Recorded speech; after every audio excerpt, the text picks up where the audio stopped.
Here we are in the suburban neighborhood in the backyard of one of my clients. A few weeks ago, he smelled a terrible sewage odor, and he noticed there was puddles of stinky water in his backyard, and he immediately thought that there was a sewage problem. So the toilet was pulled in the lower level, and an inspection camera was installed to look at the pipe to determine where the break was. We came to this point and started to excavate the location of where the pipe was to lay our eyes on the exact section where the pipe was broken. This terracotta was used back in the 1950s to create a sewer line from the house to the main of the neighborhood.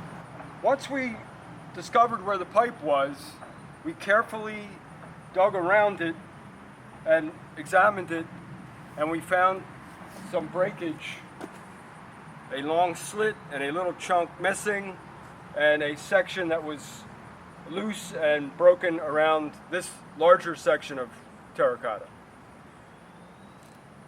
So we knew we had to remove that damaged section. There's no way to fix terracotta.